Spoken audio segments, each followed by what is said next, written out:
দুপুরে জমে থাকা ময়লা কাপড় নিয়ে লন্ড্রিতে গেলাম। ছেলেও সাথে এলো। দোকানদার আমাদের কাপড়ের বস্তা দেখে বলল, ম্যাডাম, আপনাদের কাপড় চোপড় একসাথে ধুয়ে দেব নাকি আলাদা আলাদা? আমি বলতে যাচ্ছিলাম আলাদা, কিন্তু ছেলে বলে বসল, একসাথেই ধুয়ে দিন আঙ্কেল, আমরা একই পরিবার। কি? দোকানদার হেসে বলল, আচ্ছা, স্বামী স্ত্রীর কাপড় তো একসাথেই ধোয়া হয়। কি? আমি সংশোধন করতে গেলাম, আসলে আমি উজি আঙ্কেল ঠিক বলেছেন। ছেলে আমার কথায় বাধা দিল। আমার স্ত্রী একটু লজ্জা পায়। কি? দোকানদার হেসে বস্তা নিয়ে ভেতরে চলে গেল। বাইরে এসে আমি রেগে গেলাম। কেন মিথ্যা বললি? কোথায় মিথ্যা? সে শান্তভাবে বলল, আমরা তো একই বাড়িতে থাকি, একই পরিবার। ও, কিন্তু স্বামী স্ত্রী গো। হ্যাঁ, আমি চাই আমরা স্বামী স্ত্রী হই। কি? সে আমার হাত ধরল। মা, দেখো না, কত স্বাভাবিক লাগছে। লোকেরা আমাদের দম্পতি ভাবছে। কি? তার কথায় আমার মনে হলো, সত্যিই তো, আমরা দেখতে দম্পতির মতোই। আমি চাই এটাই আমাদের পরিচয় হোক। তুই পাগল হয়েছিস গো? না মা, আমি ভেবে চিনতে বলছি। ও, সে আমার দিকে তাকালো। আমি তোমাকে ভালোবাসি, বিয়ে করতে চাই, আর কাউকে চাই না। গিয়ে রাস্তায় অন্য দম্পতিরা হাঁটছিল, আর আমি ভাবছিলাম, আমরাও কি তাদের মতোই দেখাচ্ছি? এই গল্পটি সম্পূর্ণ শুনলে আপনাদের পানি অটোমেটিক বের হয়ে যাবে। যত দ্রুত সম্ভব হাতের কাছে টিস্যু নিয়ে বসে পড়ুন। বিছানা চাদর যেন নষ্ট না হয় সেটা সম্পূর্ণ খেয়াল রাখার অনুরোধ জানিয়ে গল্পটি এখন শুরু করব। তার আগে সর্বশেষ অনুরোধ, দয়া করে এমন পানি বের করার গল্প নিয়মিত শুনতে আমাদের চ্যানেলটি সকলেই সাবস্ক্রাইব করো। ধন্যবাদ। হ্যালো বন্ধুরা, আমার নাম মীনাক্ষী ঘোষ। আমার বয়স ৪১ বছর। আমার স্বামীর নাম রুদ্র ঘোষ, বয়স ৪৫ বছর। আমাদের ২ সন্তান, সৌমিত্র আর পায়েল। সৌমিত্র ১৮ বছর বয়সী, কলেজে পড়ে। পায়েল ১৩ বছর বয়সী, স্কুলে যায়। আজকের গল্পটা শুরু হয়েছিল সেই লন্ড্রির ঘটনা থেকেই। বাড়ি ফিরে আসার পর সৌমিত্র আমাকে বলল, মা, আমি একটা কথা বলতে চাই। কি? তার গলার স্বরে একটা অন্যরকম আবেগ ছিল। কি বলবি? আমি জিজ্ঞেস করলাম। মা, আজ লন্ড্রিতে যা হলো ওটা আমার কাছে খুব স্বাভাবিক লেগেছে। ছেলে আমার সামনে এসে বসল। আমরা দুজনকে দেখতে একটা পারফেক্ট কাপড় লাগছিল। আমি তার কথা শুনে অবাক হয়ে গেলাম। সৌমিত্র, এসব কথা বলো না আগে। কেন? সত্যি কথা বলা যাবে না? আমি তার দিকে তাকালাম। সত্যিই তো, আজ আমি নিজেকে একটা সিনেমার নায়িকার মতো অনুভব করেছি। বাড়িতে ফিরে দেখলাম রুদ্র আর পায়েল টিভি দেখছে। কেমন ছিল সিনেমা? রুদ্র জিজ্ঞেস করল। ভালো ছিল। ও, কোন সিনেমা দেখলে? একটা রোম্যান্টিক সিনেমা, সৌমিত্র উত্তর দিল। Romantic cinema? তোর মায়ের সাথে কি সমস্যা বাবা? মাও তো মানুষ, উনিও এনজয় করতে পারেন। রুদ্র আর কিছু বলল না, কিন্তু আমি দেখতে পেলাম তার মুখে একটা অদ্ভুত ভাব। রাতে শোয়ার আগে সৌমিত্র আমার ঘরে এলো। মীনাক্ষী, আমি তোমাকে গুড নাইট বলতে এসেছি। Good night Soumitra.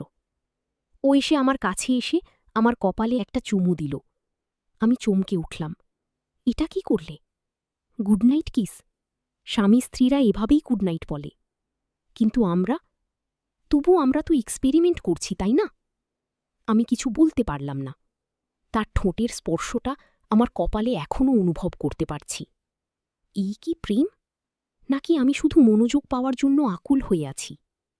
প্রুম, তুই কি বলছিস জানিস? আমি তোর মা গো। হ্যাঁ মা, কিন্তু আমরা যে বয়সের কাছাকাছি। তোর চেহারা আমার চেয়ে মাত্র ২০ বছরের বড় দেখায়। লোকেরা আমাদের ভাই বোন বা দম্পতি ভাবতেই পারে। কি? তার কথাগুলো আমাকে ভাবিয়ে তুলল। সত্যিই তো, আমার বয়স ৪১, আরও ১৮। বাইরে থেকে দেখলে আমাদের বয়সের ব্যবধান খুব একটা বোঝা যায় না। আমি নিয়মিত জিমে যাই, যোগব্যায়াম করি। চেহারা চেষ্টায় ৩০-এর মতো দেখায়। মা, আমি একটা কথা বলি? আজকাল আমি তোর দিকে তাকিয়ে থাকি আর ভাবি, কতটা সুন্দর তুমি, কত যত্নে নিজেকে রাখো। বাবা তোর কদর বোঝেন নাগি। সৌমিত্রের কথাগুলো শুনে আমি চমকে গেলাম। তুই এসব কি বলছিস? আমি তোর মা, ভুলে যাস না গো। মা, কিন্তু আমি তো তোকে একটা নারী হিসেবেও দেখতে পারি। তুমি অসম্ভব সুন্দর, যত্নশীল, বুদ্ধিমতী। আমার কাছে তুমি পারফেক্ট। আমার মনে হলো যেন পৃথিবীটা ঘুরে যাচ্ছে। ছেলে আমার এর সাথে এভাবে কথা বলছে। সৌমিত্র, তুই হয়তো কনফিউজড হয়ে আছিস। এসব কথা ভেবো নাই। না মা, আমি একদমই কনফিউজড নই। বরং প্রথমবারের মতো আমার সব কিছু ক্লিয়ার। বৈশী আমার হাত ধরল। আমি তোকে ভালোবাসি, শুধু মা হিসেবে না, একটা নারী হিসেবে। গি, এটা ভুল সৌমিত্র, এটা সম্ভব না গি। কেন সম্ভব না মা? আমি তোর বয়সের দ্বিগুণ গো। মা, তুমি আমার বয়সের দ্বিগুণ না। আমি 18, তুমি 41। মাত্র 23 বছরের পার্থক্য। আর তোকে দেখে মনে হয় না এত বয়স্ক। সত্যি, আমি নিজের চেহারা নিয়ে সচেতন। নিয়মিত স্কিন কেয়ার করি, জিমে যাই। রুদ্র প্রায় বলে আমাকে দেখতে 25-30-এর মতো লাগে। মা, আজ লন্ড্রিতে দোকানদার আমাদের স্বামী স্ত্রী ভেবেছিল। সেটা কি তোর খারাপ লেগেছে? আমি ভাবতে চেষ্টা করলাম। খারাপ লেগেছে?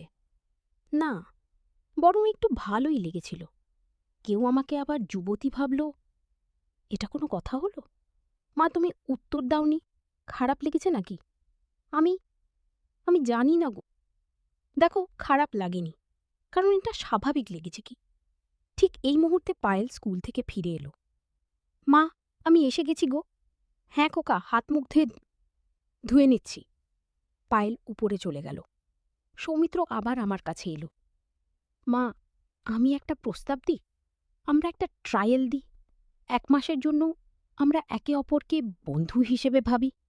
স্বামী স্ত্রীর মতো নয়, কিন্তু মা ছেলেও নয়। এটা কি সম্ভব? কেন সম্ভব হবে না? আমরা পারি উলাম। একটা ট্রায়াল, এতে ক্ষতি কি? রুদ্র বাবা তো সারাদিন অফিসে থাকেন, বাড়ি এসেও টিভি দেখেন বা মোবাইলে ব্যস্ত থাকেন। উনি খেয়াল করবেন না গিয়ে। আর পাইল পাইল ছোট, ও বুঝবে না গিয়ে। সৌমিত্র আমার সামনে হাঁটু গেড়ে বস। মা প্লিজ, একটা চান্স দাও। 1 মাস, শুধু 1 মাস। আমি তার চোখের দিকে তাকালাম। এই চোখ আমি 18 বছর ধরে দেখছি। ছোটবেলায় এই চোখে ছিল নির্দোষতা, কৈশোরে ছিল দুষ্টুমি। আজ এই চোখে আমি দেখছি একটা পূর্ণবয়স্ক পুরুষের আকাঙ্ক্ষা। ঠিক আছে, 1 মাস। সত্যি মা? হ্যাঁ, কিন্তু শর্ত আছে। পায়েল আর রুদ্রর সামনে সব স্বাভাবিক থাকতে হবে কি? অবশ্যই মা, আমি বাধা দিচ্ছি গো। পরের দিন সকালে রুদ্র অফিসে গেল, পায়েল স্কুলে। আমি আর সৌমিত্র বাড়িতে একা। সৌমিত্র আমার কাছে এসে বলল, মা, আজ আমাদের প্রথম দিন। আমি কিছু নিয়ম বানিয়েছি গো। কি নিয়ম? প্রথমত, ঘরে আমরা একে অপরকে নাম ধরে ডাকবো। তুমি আমাকে সৌমিত্র বলবে, আমি তোমাকে মীনাক্ষী বলবো। এটা হবেই, করতেই হবে মা। মানে, মীনাক্ষী, এটা আমাদের এক্সপেরিমেন্টের অংশ। আচ্ছা, আর দ্বিতীয়ত, আমরা একসাথে সব কাজ করব। রান্না বান্না, ঘর পরিষ্কার, বাজার করা। তৃতীয়ত, আমরা একসাথে টিভি দেখব, গান শুনব। খুব। আমি মাথা নাড়লাম। ঠিক আছে, সৌমিত্র, ভালো লাগছে। মীনাক্ষী নামটা তোমার মুখে। আর একটা কথা, আমরা একসাথে বেড়াতেও যাব। কোথায়? আজ বিকেলে চলো আমরা পার্কে যাই, হাঁটতে হাঁটতে কথা বলি। বিকেলে আমরা পার্কে গেলাম, হাত ধরাধরি করে হাঁটছিলাম। সৌমিত্র বলল, মীনাক্ষী, আমার খুব ভালো লাগছিল। আমারও খুব। আসলেই আমার ভালো লাগছিল। কতদিন পর কেউ আমাকে নিয়ে এভাবে সময় দিচ্ছে। হৃদ্র সবসময় ব্যস্ত, অফিস থেকে ফিরে এসে ক্লান্ত হয়ে পড়ে থাকে। আমার সাথে কথা বলার সময় নেই। কিন্তু সৌমিত্র আমার কথা শুনে আমার মতামত নেয়। মীনাক্ষী, তোমার স্বপ্ন কি ছিল? আমরা এতদিন বন্ধুর মতো আচরণ করেছি। এখন আরেকটু ঘনিষ্ঠ হওয়া যায়। আপু, আমার বুক দুরু দুরু করতে লাগল। মানে মানে আমরা একসাথে সিনেমা দেখতে যেতে পারি, ডিনারে যেতে পারি, হাত ধরে হাঁটতে পারি। ও, এসব তো আমরা করছি। হ্যাঁ, কিন্তু আরও অনুভূতি দিয়ে, স্বামী স্ত্রীর মতো। আমি ভয় পেয়ে গেলাম। এটা ঠিক হবে? অবশ্যই। আমরা তো কিছু ভুল করছি না, শুধু একসাথে সময় কাটাচ্ছি গো। সেই বিকেলে আমরা সিনেমা দেখতে গেলাম। সৌমিত্র আমার জন্য পপকর্ন আর কোক কিনে দিল। সিনেমা হলে আমাদের সিট পাশাপাশি। সিনেমার মধ্যে একটা রোম্যান্টিক সিন এলে সে আমার হাত ধরল। আমি তার হাতের স্পর্শ অনুভব করলাম। এতদিন এই হাত আমি ছোট ছেলের হাত হিসেবে জানতাম। আজ এই হাত আমার কাছে একটা পূর্ণবয়স্ক পুরুষের হাত মনে হচ্ছে। সিনেমা শেষে বাড়ি ফেরার পথে সে বলল, মীনাক্ষী, আজকের সিনেমাটা তোমার কেমন লেগেছে? ভালো লেগেছে কি? আমার কাছে মনে হচ্ছিল আমরা নায়ক নায়িকার মতো।